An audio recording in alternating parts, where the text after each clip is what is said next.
When the parade began, everyone turned their cameras toward the officers in the front ranks. But the old man in the stands couldn't take his eyes off the young private marching in the back. And then the tears came.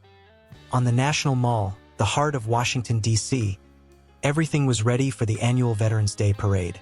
Thousands of people lined Pennsylvania Avenue, having waited since early morning to salute their nation's heroes.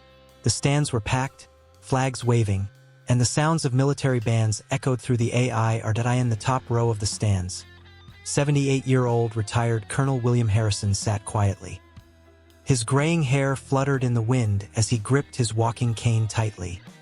His wife Martha, sitting beside him, knew her husband came to this ceremony every year with the same excitement.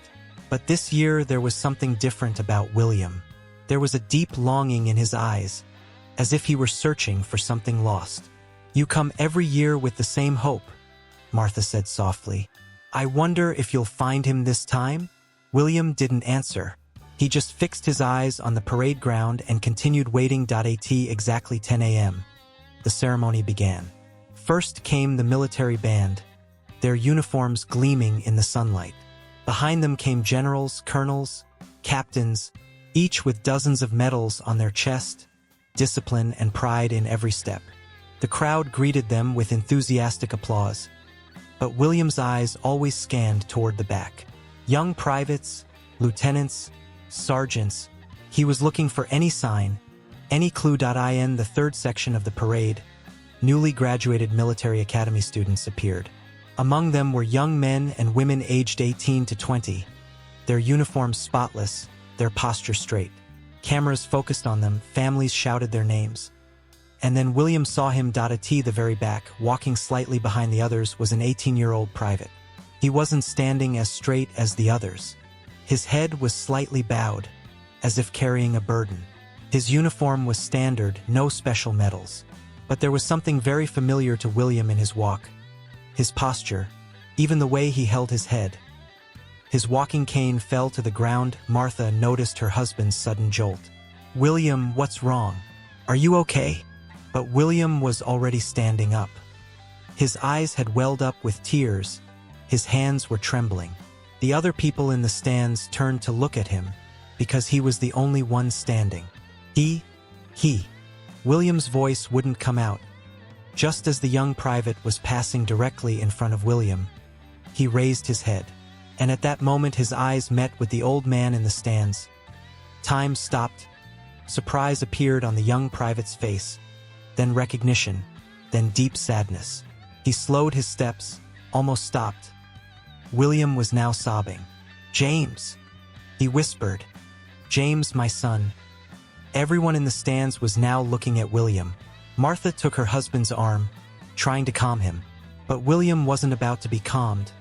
The young private James, when he saw his father in the stands, slowed his steps even more. The other soldiers moved ahead, he fell behind. And then, breaking the rules of the ceremony, he stopped. "Keep moving, son," shouted the sergeant beside him. "There's a ceremony going on." But James continued to stop. His eyes were on his father's eyes. Time had turned back 60 years. William Harrison was a young lieutenant then. He had served in the Vietnam War, served his country. When he returned home, he married Martha and they had a small house. And then James was born. But the wounds of war had affected William very deeply. He had nightmares at night and withdrew into himself during the day. PTSD wasn't fully understood even then. William just thought he was experiencing war fatigue. As James grew up, William had become even more distant from him. When the child needed his father, William was either working or buried in his silence. Although Martha tried to bridge the gap between them, she couldn't succeed. When James turned 16, the coldness between him and his father had increased even more. William wanted his son to go to military school, but James wanted art school instead. This topic had become a constant source of argument in the house. "You're a Harrison," William had shouted one day. "Every man in this family has served his country. I don't want to be like you." James had replied, "You were never a real father." That night James had run away from home. He left a note, "Don't look for me. You never cared anyway. William had looked for him, of course. He had gone to the police, asked all his friends, tried to find him everywhere. But James had vanished as if he'd been erased from the earth. Months passed. The year ended, and there was no news from James. William was collapsing a little more each day. Martha was trying to be stronger each day. James's room in the house remained exactly as it was. Everything in its place. 2 years later, a letter came. Military mail. James had enlisted, completed basic training, and was going to be sent to Vietnam. William had cried reading that letter. His son had finally chosen his father's path, but he'd had to run away from home to do it. Martha immediately wrote a letter trying to reach James, but James hadn't replied. He was acting as if that family no longer existed. They had followed the lists of soldiers returning from Vietnam. James's name wasn't there, not on the wounded list and not on the dead list either. Years passed, William retired, and he and Martha began living a quiet life. But every Veterans Day they would come to the ceremony and look for their son. Maybe one day he would return. Maybe one day he would forgive his father. And now, 60 years later, James was there. But he wasn't 18 anymore. This was James's son, or grandson. William tried to get down from the stands. "I have to wait," he was shouting. "I need to talk to my son." Security guards tried to stop him, but William wasn't listening. While Martha tried to calm her husband, the entire stands were in chaos. Meanwhile, the parade continued. But young James was still stopped, looking at his father. The officers around him were shouting orders, telling him to continue with the ceremony. "Private Morrison," his commander shouted, "return to your position immediately." But James, it was now clear his name was Morrison, wasn't moving. His eyes were still on the old man in the stands. Then something completely unexpected happened. James slowly began walking toward the stands. He was abandoning the ceremony, breaking the rules. "Stop!" they shouted after him. "Come back!" But James wasn't stopping. He continued coming toward the stands. The crowd was trying to understand what was happening. Cameras were focusing on him. William was also trying to get down from the stands, being held back by security guards.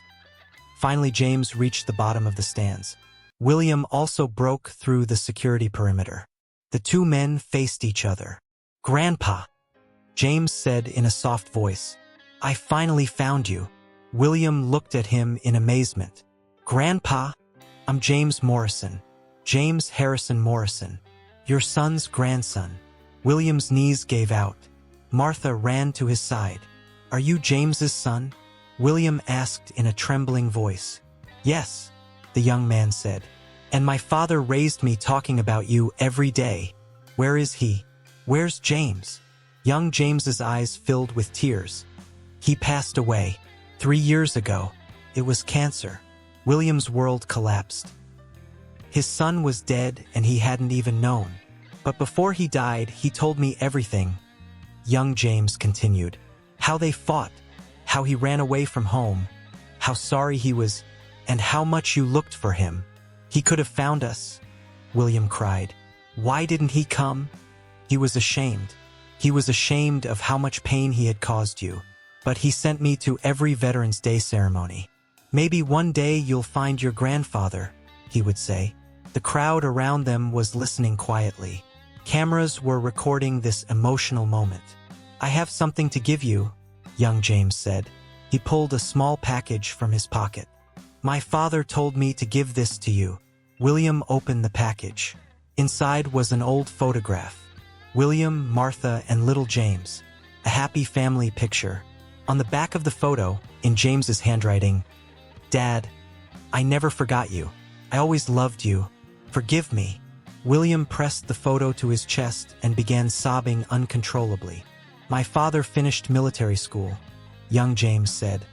"He came back from Vietnam, got married, had children. But he never forgot you. Every Veterans Day, he would pray for you." "I was looking for him too," William said. "Every year, every ceremony, I was looking for him. He knew. A friend told him he'd seen you in the stands. But he didn't have the courage to approach." Martha was crying now too. "Why? Why didn't he come? He He thought about how much pain he had caused you. He thought he didn't deserve to be forgiven. William hugged young James. Of course I would have forgiven him. He was my son. I always loved him. The crowd around them began to applaud. The military ceremony had stopped. Everyone was watching this emotional reunion. When my father died, he gave me a mission, young James said. He told me to enlist and wait for you to find me. He comes every year, he said. Sooner or later you'll find him. And you did, William said, wiping his eyes. Yes. And I need to give you my father's last words. William waited. Tell my father that I never forgot him, that I was proud of him every day, and that I loved him forever. William could no longer stand. Martha and young James held him up. At this point, the colonel organizing the ceremony approached. Private Morrison, what is the meaning of this? Where do you think you're going in the middle of a ceremony? But William stood up. Using all the authority of his old colonel's uniform, he spoke. Colonel, this young man is carrying out his duty. He's completing the end of a 60-year mission. When the colonel understood the situation, he stepped back. Now, William said, turning to his grandson, tell me about your father. I want to know everything. Young James smiled. It's a long story, Grandpa. But we have time. Yes, William said. Now we have time. The ceremony ended, but the real story began that day. William and Martha had found a grandson to replace the son they had lost, and young James had found the grandparents he had never known. From that day on, they began coming to every Veterans Day together. William was no longer looking for someone in the stands, because he had found who he was looking for. Even if he couldn't find his son, he had found his son's love. And young James had completed the mission his father had given him. He had repaired a heart that had been broken for years. Sometimes we can't find our lost loved ones, but we can find the love they left us. And this love makes us whole again. When William Harrison sat in those stands that day, he was only looking for a lost son. When he went home, he had a new family. And for the first time in 60 years, he was truly happy. Because some stories end with loss, but some begin with being found again. And James Harrison Morrison, by completing his father's final mission, had repaired the broken bridge between two generations. Now the Harrison family was reunited once more.